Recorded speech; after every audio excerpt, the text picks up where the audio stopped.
ಸಿದ್ದರಾಮಯ್ಯ ವಿರುದ್ಧ BJP JDS ಷಡ್ಯಂತರ ಖಂಡಿಸಿ ನಗರದಲ್ಲಿ ಅಹಿಂದ ಒಕ್ಕೂಟದಿಂದ ಬೃಹತ್ ಪ್ರತಿಭಟನೆ. ಮುಖ್ಯಮಂತ್ರಿ ಸಿದ್ದರಾಮಯ್ಯ ವಿರುದ್ಧ ಬಿಜೆಪಿ ಮತ್ತು ಜೆಡಿಎಸ್ ನಾಯಕರು ಷಡ್ಯಂತರ ರೂಪಿಸಿರುವುದನ್ನು ಖಂಡಿಸಿ ಅಹಿಂದ ಒಕ್ಕೂಟ, ಕೋಲಾರ ಜಿಲ್ಲಾ ಕುರುಬರ ಸಂಘ ಹಾಗೂ ಕಾಂಗ್ರೆಸ್ ಪಕ್ಷದ ವತಿಯಿಂದ ಸೋಮವಾರ ಮಧ್ಯಾಹ್ನ 2 ಗಂಟೆ ಸಮಯದಲ್ಲಿ ನಗರದ ಹೊಸ ಬಸ್ ಸ್ಟ್ಯಾಂಡ್ ವೃತ್ತದಲ್ಲಿ ಬೃಹತ್ ಪ್ರತಿಭಟನೆ ನಡೆಸಿದರು. ನೂರಾರು ಸಂಖ್ಯೆಯಲ್ಲಿ ಸೇರಿದ್ದ ಸಂಘಟನೆಗಳ ಕಾರ್ಯಕರ್ತರು ಬಿಜೆಪಿ ಜೆಡಿಎಸ್ ಪಕ್ಷದ ವಿರುದ್ಧ ಘೋಷಣೆಗಳನ್ನು ಕೂಗುತ್ತಾ ತಮ್ಮ ಆಕ್ರೋಶವನ್ನು ವ್ಯಕ್ತಪಡಿಸಿದರು. ಅಹಿಂದ ವರ್ಗದ ನಾಯಕ ಸಿದ್ದರಾಮಯ್ಯ ಅವರನ್ನು ರಾಜಕೀಯ ಮುಗಿಸಲು ಕೇಂದ್ರ ಸರ್ಕಾರ ರಾಜ್ಯಪಾಲರನ್ನು ದುರ್ಬಳಕೆ ಮಾಡಿಕೊಳ್ಳಲು ಮುಂದಾಗಿದೆ. ಇದು ಪ್ರಜಾಪ್ರಭುತ್ವ ವ್ಯವಸ್ಥೆಗೆ ಮಾರಕವಾದ ಬೆಳವಣಿಗೆ ಆಗಿದೆ ಎಂದು ಕುರುಬರ ಸಂಘದ ರಾಜ್ಯ ನಿರ್ದೇಶಕ ಅಂಜನಿ ಸೋಮಣ್ಣ ಆರೋಪಿಸಿದರು.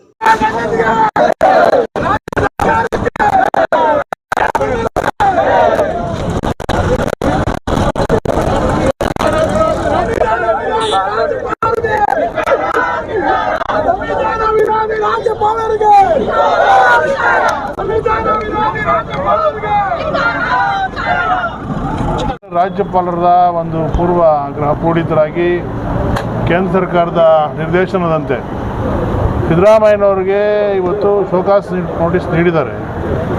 ಇದರ ವಿರುದ್ಧವಾಗಿ ಎಲ್ಲ ಜಿಲ್ಲಾ ಕೇಂದ್ರಗಳಲ್ಲಿ ನಾವು ಇವತ್ತು ಪ್ರತಿಭಟನೆಯನ್ನು ಹಮ್ಮಿಕೊಂಡಿದ್ದೀವಿ. ಸಾಂಕೇತಿಕವಾಗಿ ಜನ ಇವತ್ತು ಎಲ್ಲ ಕಡೆ ಎಲ್ಲ ಜಿಲ್ಲೆಗಳಲ್ಲೂ 31 ಜಿಲ್ಲೆನಲ್ಲೂ ಇದನ್ನು ಪ್ರತಿಭಟನೆಯನ್ನು ಮಾಡಿ ಜಿಲ್ಲಾಧಿಕಾರಿಗಳ ಮೂಲಕ ರಾಜ್ಯಪಾಲರಿಗೆ ಒಂದು ಮನವಿಯನ್ನು ನೀಡ್ತಾ ಇದ್ದೀವಿ. ಈ ಮನವಿಯನ್ನು ಅವರು ಪುರಸ್ಕರಿಸದೆ ಹೋದರೆ ಇದು ದೊಡ್ಡ ಜನಾಂದೋಲನವಾಗಿ ಮಾರ್ಪಾಡಾಗ್ತದೆ. 9ನೇ ತಾರೀಕು ಮೈಸೂರಿನಲ್ಲಿ ಒಂದು ದೊಡ್ಡ ಸಮಾವೇಶವನ್ನು ಮಾಡ್ತಾಯಿದ್ದೀವಿ ಇದರ ವಿರುದ್ಧವಾಗಿ. 7ನೇ ತಾರೀಕು ಬುಧವಾರ ಫ್ರೀಡಮ್ ಪಾರ್ಕಲ್ಲಿ ಕೂಡ ಒಂದು ಸಮಾವೇಶವನ್ನು ಮಾಡ್ತಾಯಿದ್ದೀವಿ.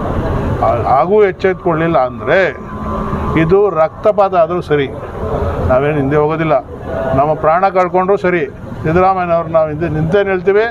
ಅವ್ರು ನಮಗೆ ಬೇಕಾಗಿದೆ, ಈ ರಾಜ್ಯಕ್ಕೆ ಬೇಕಾಗಿದೆ, ಈ ದೇಶಕ್ಕೆ ಬೇಕಾಗಿದೆ, ಹಿಂದುಳಿದವ್ರಿಗೆ ಬೇಕಾಗಿದೆ, ದಲಿತರಿಗೆ ಬೇಕಾಗಿದೆ, ಅಲ್ಪಸಂಖ್ಯಾತರಿಗೆ ಬೇಕಾಗಿದೆ, ಮಹಿಳೆಯರಿಗೆ ಬೇಕಾಗಿದೆ, ಬಡವರಿಗೆ ಬೇಕಾಗಿದ್ದಾರೆ. ಅಂಥ ವ್ಯಕ್ತಿಯನ್ನು ನಾವು ಇವತ್ತು ಕಳ್ಕೊಂಡಿದ್ದೆ ಆದರೆ, ರಾಜಕೀಯ ಹೊನ್ನಾರದಿಂದ ನಾವು ಕಳ್ಕೊಂಡಿದ್ದೆ ಆದರೆ ಈ ರಾಜ್ಯಕ್ಕೆ ಅನ್ಯಾಯ ಆಗ್ತದೆ. ಯಾವುದೋ ಒಂದು ಪ್ರಬಲ ಕೋಮಗಾಗೋದಿಲ್ಲ ಅಥವಾ ಯಾವುದೋ ಒಂದು ಒಬ್ಬರಿಗೆ ಪರ್ಸನಲ್ ಆಗಲ್ಲ ನಾನು ಹೇಳ್ತಿರೋದು. ಇದು ಇಡೀ ರಾಜ್ಯಕ್ಕೆ ಅನ್ಯಾಯ ಆಗ್ತದೆ. ಆ ಉದ್ದೇಶದಿಂದ ನಾವೇನು ಮಾಡ್ತಾಯಿದ್ದೀವಿ ಅಂದರೆ ಪ್ರತಿಭಟನೆಯನ್ನು ಹಮ್ಮಿಕೊಳ್ತಾ ಇದ್ದೀವಿ. ಅವ್ರಿಗೆ ಯಾವುದೇ ಕಾರಣಕ್ಕೂ ಬಿಟ್ಕೊಡೋದಿಲ್ಲ ನಾವು. ಅಂಥ ಸಂದರ್ಭ ಬಂದಾಗ ಏನು ಮಾಡೋಕ್ಕೂ ಸಿದ್ಧವಾಗಿರ್ತೀವಿ. ಎಲ್ಲ ರೀತಿ ಹೋರಾಟಕ್ಕೂ ನಾವು ರೆಡಿಯಾಗಿದ್ದೀವಿ.